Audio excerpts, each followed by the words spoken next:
তার নামের ভয় দেখায় দেয়া লক্ষ লক্ষ বলাৎকার হচ্ছে এবং এই সমস্ত বাচ্চাদেরকেও বুঝায় যে আমি তোমার ওস্তাদ আলেম, আমার সম্মান ইজ্জত নষ্ট করলে সম্মান ইজ্জত, সুতরাং তুমি এটা বাইরে বলবা না।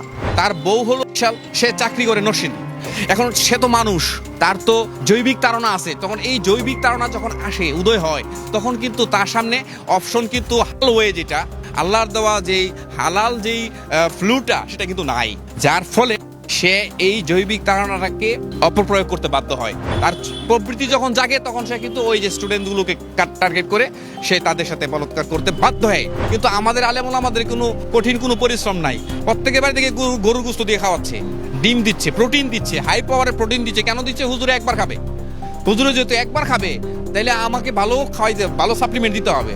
বিদায় সে কিন্তু প্রতিদিন কিন্তু হাই পাওয়ারের প্রোটিন খাচ্ছে, খাওয়ার ফলে কিন্তু এটা কিন্তু নিঃশেষে বিপর্য হচ্ছে না, এটা কিন্তু তার উপরে ইম্প্যাক্ট করছে। এই ইম্প্যাক্ট করার ফলেই কিন্তু সে তার ওয়াইফও পাচ্ছে না। এরা যে একটা প্রেক্ষাপটে থাকে, তারা এইরকম পুরুষ শূন্য ক্যাম্পাস থাকতে থাকতে থাকতে থাকতে থাকতে তাদের সাইকো রোগী হয়ে যায়। আল্লাহ কিন্তু আগে পুরুষকে পর্দার কথা বলছেন, পরে কিন্তু মেয়ের কথা বলছেন। এখন পুরুষরা যদি তাদের চোখ কন্ট্রোল না করে, তাদের যে জৈবিক মানে তাদের লজ্জাস্থানে হেফাজত যদি না করে, তাইলে কিন্তু সে কিন্তু ওই নারী না, ওই শিশু বলাৎকার হবে। দর্শক, পত্র পত্রিকা খুললে আমাদের চোখে পড়ছে শিশু বলাৎকার, আজকে এই মাদ্রাসায়, কালকে ওই মসজিদে, এগুলোই কিন্তু আমরা দেখতে পারছি দর্শক। এবং এই বলাৎকারগুলো কারা করছে আমাদের সকলেরই জানা। যে সকল মানুষগুলো করছে সেই সকল মানুষগুলো আমাদের সমাজের দর্পণ বলা হয়। আমাদের সমাজের যারা অভিভাবক, আমাদের সমাজে যারা ইসলামের কথা বলে, সেই সকল আলেমরাই কিন্তু করছে। দর্শক, একজন শিশু সন্তান, প্রতিটা পরিবারের প্রতিটা বাবা মায়ের স্বপ্ন থাকে তার শিশু আগামীতে হুজুর হবে, আগামীতে কোরআনের কথা বলবে, আগামীতে হাদিসের কথা বলবে। সেই তাড়না থেকেই কিন্তু তার সন্তানকে মাদ্রাসায় বা মসজিদে দিচ্ছে। তবে সেই মাদ্রাসা বা মসজিদের ইমাম বা হুজুরের মাধ্যমে সে বলাৎকারের শিকার হচ্ছে, এটা সমাজের সবচেয়ে বড় একটি অবক্ষয়। সেই জন্যই তো আমি একজন আলেমের আমন্ত্রণ জানিয়েছি, সেই আলেমের সাথে কথা বলবো, জানতে চাইবো কি তাড়না থেকে শিশু বলাৎকার তারা করছে। আসসালামু আলাইকুম, কেমন আছেন?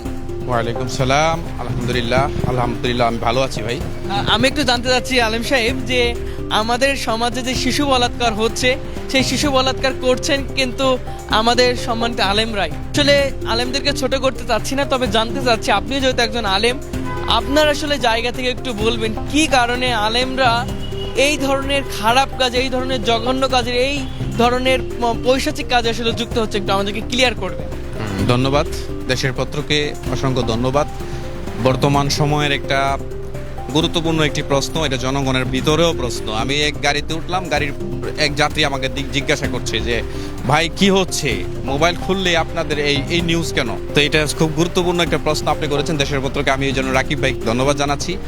আসলে আমাদের আলেম সমাজ যে ইসলামটা প্র্যাকটিস করছে মাদ্রাসাতে এবং মসজিদে, সেখানে কিন্তু দেখবেন পুরা তাদের মাদ্রাসার ক্যাম্পাসটাই নারী শূন্য টোটাল, এবং তারা যে মসজিদের হুজরতে থাকে এখানেও নারী শূন্য। অর্থাৎ তারা যেই পরিবেশে থাকে সেই পরিবেশটা টোটালি একটা ইমব্যালেন্সপূর্ণ।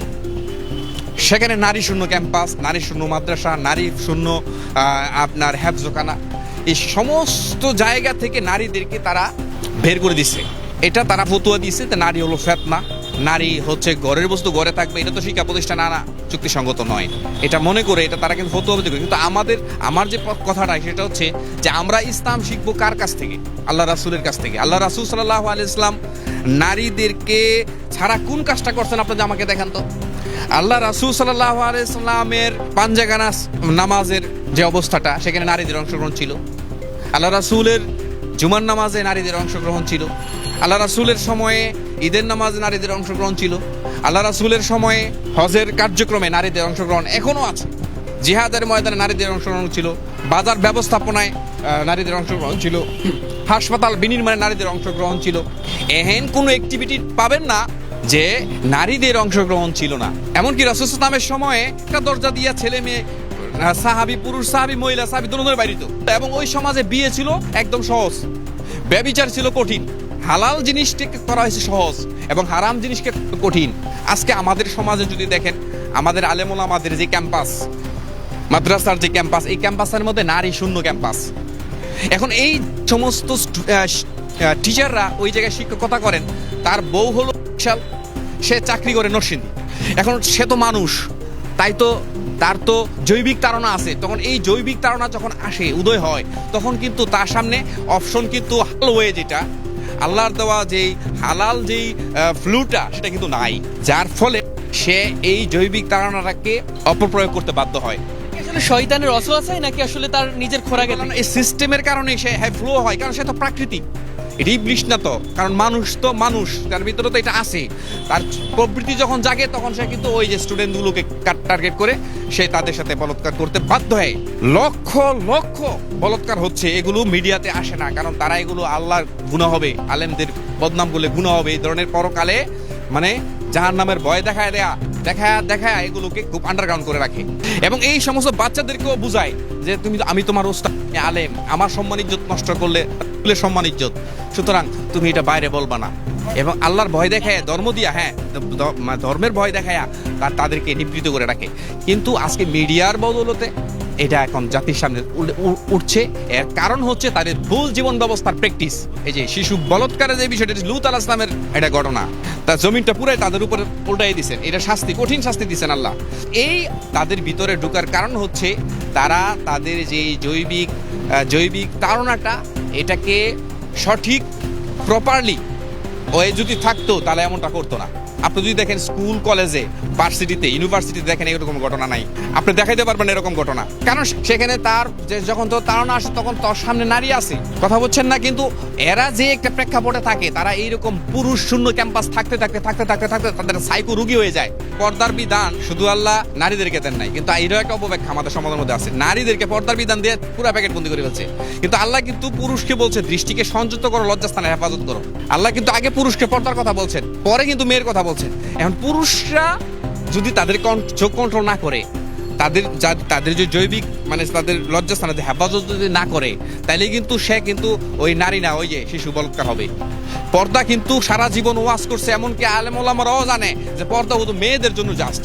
কিন্তু আল্লাহ কিন্তু সূরা নূরের 30 নম্বর আয়াতে বলছেন, কুল্লিল মুমিনিনা ইয়াগুদ্দু মিন আবসারিহিম, হে নবী মুমিন পুরুষদেরকে বলুন আগে তারা যেন তাদের দৃষ্টিকে সংযত করে লজ্জাস্থান সমূহের হেফাজত করে। তাহলে এই যে আল্লাহর এই হুকুম বিধান শুধু নারীদের জন্য নয়, মাথার তাজ করে আলেমদেরকে সম্মান করে ইজ্জত করে। কিন্তু তারাই যখন দেখে যে আমার বাচ্চারা তার কাছে নিরাপদ না, তাহলে মানুষ আর কোথায় নিরাপত্তা পাবে? আপনি চিন্তা করেন। এই তারাই মানুষকে খেলাফতের কথা বলে, তারাই দিন প্রতিষ্ঠার কথা বলে, তারা জনগণের ওয়াজ করে দিনের গুরুত্ব বুঝায়, জান্নাতের ওয়াজ করে। কিন্তু তাদের কাছেই যদি মানুষের জান মাল ইজ্জত, বাচ্চাদের ইজ্জত নিরাপদ না থাকে, তাইলে মানুষের এই যে ধর্মবিশ্বাসটা মানুষ আবার প্রতারিত হবে, দারুণভাবে প্রতারিত হবে। আল্লাহ রাসূলের সময় আল্লাহ রাসূলের সাহাবীরা কিন্তু যুদ্ধ করতে গেলে যে শারীরিক ফিটনেস দরকার বা আপনার যে ক্যালোরি বার্ন হয়, এখানে যে এক্সারসাইজ করতে হয়, এ অল মিলায়া কিন্তু খাবার দাবার ঠিক আছে।